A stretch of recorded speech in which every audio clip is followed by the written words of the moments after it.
Assalamu alaikum. It seems like a lot of us think that we're going to be able to use ignorance as an excuse on the day of judgment. You know what I mean? Because I think it's a well-known fact that as a Muslim, you have to, it's an obligation on you to learn your religion, for number one. So to gather knowledge. And then as a requisition to that knowledge, you have to put it into practice. You know what I'm saying? So I think a lot of times we avoid getting knowledge because we feel like that's going to make us more accountable, and that we're going to be able to use ignorance as an excuse. Like, oh, I didn't know that. And that's not going to be the case. You know what I'm saying? Like, every day we make a dua in our prayers. Allah guide us to the straight path. And Dina Siratul Mustaqim, right? And part of that dua is the path of those who you bestowed your mercy. The people that he bestows mercy to are those who have beneficial knowledge. Beneficial knowledge is knowledge that you put into action, right? And then the rest of that dua is to Gairul Magdubi alayhim Waladdaleen, right? So, and it's saying not those who you have who will incur your wrath, not those who have went astray, right? The people that's going to incur his wrath are the people that had knowledge.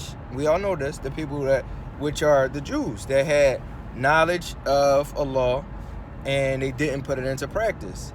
And the ones who have gone astray are the Christian who have practice with no knowledge. So even though you might be Muslim, you still can fall into those categories if you have knowledge and you're not putting it into action, or if you are just doing the actions without knowledge. So we have to be very careful when it comes to statements like, oh, Allah knows my heart, because he knows your heart. You know what I'm saying? Like, that should actually make you fearful, and it shouldn't give you a sense of ease or a sense of like you getting over. Like, I mean, not getting over, because you probably don't, like, people probably don't look at it like that, but it shouldn't put your heart at ease to say, oh, Allah knows my heart, because our hearts are the hardest thing, some of the hardest things to purify. The Prophet ﷺ said that in the believer, it's a lump of flesh. That lump of, and I don't want to mess up I don't want to mess up the hadith, but to paraphrase, he's saying that lump of flesh is the heart, and if you have a good heart, then you're going to be good. But if you have a black heart, which is a heart that's covered in sin, then you're going to have some things to answer for. I mean, you're going to have a struggle practicing this religion.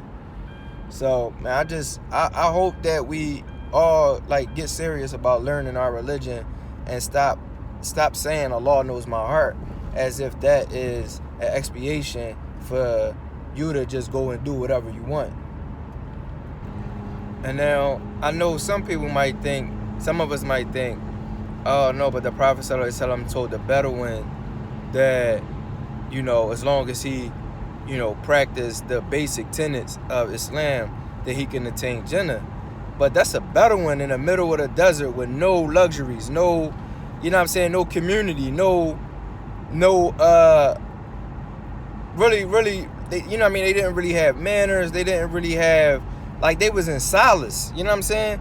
They didn't have a lot of people because one thing about sin, especially certain sins, they involve other people. And if you transgress on other people, you have to be forgiven by them as well as the law, And if you don't live in a community, there's less responsibility on you. So, there's a lot of reasons why the Bedouin is different. You know what I'm saying? That's why the Prophet ﷺ gave the Bedouin a pass when he urinated in the Masala, right? And Umar wanted to take his head off. You know what I'm saying? But the Prophet always told him he was a just man. You know what I'm saying? So he basically saying, like, look at his state. You know what I'm saying? Like, he don't really know no better.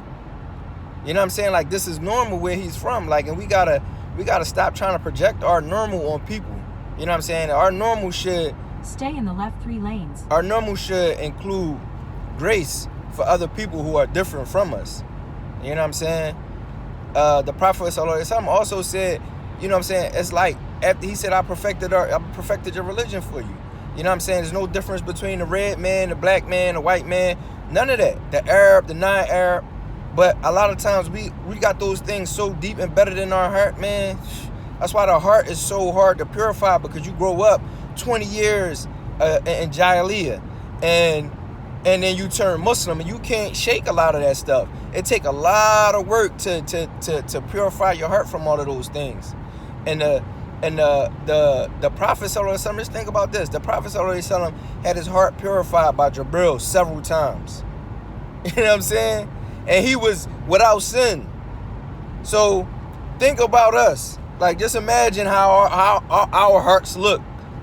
You know what I'm saying? You 20, 30, 40. You know what I'm saying? At 40, you should be trying to figure it out, because the Prophet sallallahu alaihi wasallam also said that the man that won't I don't want to mess it up because I'm not a scholar. I don't want to mess up, you know, the deen. I don't want to put false stuff into it. But basically the man who's still committing zina at 40 is not going to see the shade of you know what I'm saying? It's going to be hard for him to get in Jannah, basically, because at that age you should have control over yourself enough to, you know what I'm saying, to not be still a fornicator, a zania.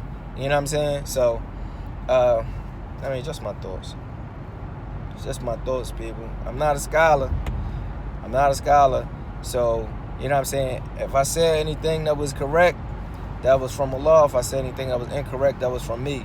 Don't blind follow, man. Don't take nothing from me as law. You know what I'm saying? Do your research. Like, we all got to learn this thing for ourselves. Do your research. And just thinking about the Bedouin, right? Even though they was harsh people and they ain't have no technology, that's what I was trying to think of. Like, we more so should be, a lot of us are leaning towards being so far away from that. Like, we want to be so embedded. We want to be so in the trenches, as they say, right? We live for these luxuries and these technologies and these communities. You know what I'm saying? Like, think about it. Like all of the rap now is, you know what I'm saying, is all about, like, you can't live none of these rappers' lives without, you know, trying to get to the quote unquote best community, right? Live on a Sunday. You know what I'm saying? Like, that's a community. That's the only thing I can remember, because I ain't listened to rap in so long. But yeah, just think about the fact that from the Prophet's perspective, you know what I'm saying? Remember he said, when the Sahabas saw that he was sleeping on like a straw mat, and, you know, at this point they was like, the Muslims was widespread, you know what I'm saying? They ruled a lot of the East, right? And they was like, yo, if you would have told us, we would have got you a bed. You know what I'm saying? Because they felt some type of way, because you had all these Roman emperors. Take exit 19AB to merge onto I-95 toward Baltimore. You had all these Roman emperors that was like living lavish lives, you know what I'm saying? Eating, wasting all of this food and all that. And he was like, you know what I'm saying? Like, they ain't like seeing a prophet like that. But the prophet, like, he checked them like, what am I to this world? Like, you know what I'm saying? Like, what is this world to me? Like, it's ain't nothing to me. You know what I'm saying? Like, he said, I'm just like a traveler who stops under the shade of a tree for a short while, right? And it's crazy because he talking about his whole life, his whole mission. It's like, this is just like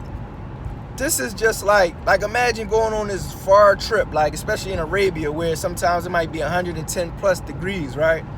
Imagine like finding a tree after you've been on this harsh journey, and then you just find this little relaxation under the tree, like, oh man, shade, you know what I'm saying? But eventually I got to get up and go. I got to finish doing what I got to do. So, you know what I'm saying? Like, imagine summing your whole life up to that. That means, that shows you that he wasn't attached to this world at all. And that he really was trying to teach us that we shouldn't be attached to this world. So instead of leaning away from the better one, we probably should be leaning towards the better one. Trying to, you know what I'm saying, get back to the basics, for real. Yeah, but, you know, we ain't built like the Prophet, sallallahu alaihi wasallam. So, you know what I'm saying, that might be a little far-fetched for a lot of us. We don't, you know what I mean, we don't have to be like ascetics, you know, or like monks where we just denounce all worldly possessions. But I think my advice and my view of it is try to stop being so attached to it. You know what I'm saying? Like, we so attached to like worldly things, you know what I'm saying? Like, we could be in a car accident, right? And we don't even think about the life of the person who was in an accident, you know what I'm saying? Like, be it a bad accident or a not so bad accident, the first thing we worry about is the car. Oh man, look what you did to my car. And it's like, yo, I got a baby in the car. Like, you think I meant to do that? Like, you know what I'm saying? Like, oh, look what you did to my car. That's the only thing we worried about. Like, we so attached. You know what I mean? Like, we'll get out. We'll be in a car accident, and the first thing we think is we want to get out. Well, I'm going to hurt this person because they done messed my car up. You know what I'm saying? Like, they did it on purpose. And it's like, even though, you know, they could have been being reckless or whatever that led to the action, but it's just like, you know what I mean? We pay insurance. That's what you pay insurance for. Like, you know what I mean? Yeah, people don't want, you know, to make claims and have the insurance go up and the value of their car go down and all of that. But, you know, qadar of law. It's the qadar of Allah, man. Like, what can you do? Nothing that happened to you is going to miss you. It was meant to happen to you. You know what I'm saying? What's for you is for you. You know what I mean? If you're a believer, like, you know what I'm saying? You can have nice things, but don't be attached to them. Don't be attached to them. And it's crazy because I was just listening to Shadeed Muhammad, and he used this might be a little over, this might be, you know, for the older people, but he used Heat. There's a movie called Heat with Al Pacino and Robert De Niro. And I think it was Al Pacino. He was teaching his protege, like, listen, you can't be attached to none of this stuff. You gotta be able to get up and leave everything in the heat of the moment, basically, like in a heartbeat. You know what I'm saying? Your wife, because he left this girl, a girl that he loved, everything, because, you know, when the heat was on, he had to get up out of there. That was the lifestyle he chose. You know what I'm saying? So, and the Prophet and Shadeed, Imam Shadeed Muhammad used that analogy for the Muslim, and it was like, it's a pan of law. You know what I'm saying? It was like, yeah, we should be like that in a sense, like, you know, don't leave your wife and all of that, but death could come and snatch our souls at any time, man. Like, we shouldn't be attached to none of this stuff. But, you know, who am I, man? It's just, you know, it's my humble opinion. You know what I mean? You don't gotta listen to me. I just think that we as Muslims, like, you know what I mean? Like I moved from Philly to Maryland, and the community that I moved to, you know, I was looking for certain things. I was looking for Muslims. I was looking for, you know, a sense of community and all those things. And in a sense, I found it, but also it's different because it's not my community. You know what I'm saying? Like, one thing about Philly is, as much crime as it is, it's probably one of the best places to be a Muslim. You know what I'm saying? Just because there's so many knowledgeable people there, you know, and just because, like, our community, like the black community, we like real accepting to everybody else, but everybody else not real accepting to us. So it's a different feel. You know what I'm saying? Like, you could be any nationality and come there and get right in. You know what I'm saying? Get dug right in.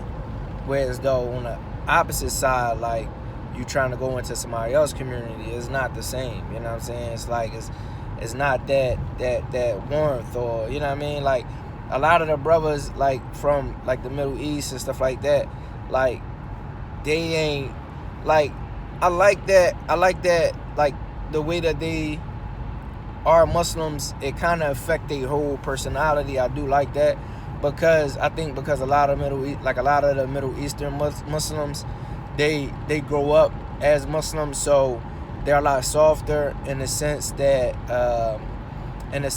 they are, you know, I don't know how to say it because they can be rude, but I think it's part of their culture where they just real direct. But also they could be rude in the sense like they don't lines. Nuh-uh. They don't understand lines. You know what I'm saying? Like they just going to the front. You know, like saving portions. Like, you know what I'm saying? Like, and it's funny because I've heard people say that when they was overseas, that like in Egypt, they which I don't know if Egypt, I wouldn't kind of lump Egypt in this category, but like somebody tried to buy all of the chicken at KFC and I was like, no, you can't do that because it'll be nothing for everybody else.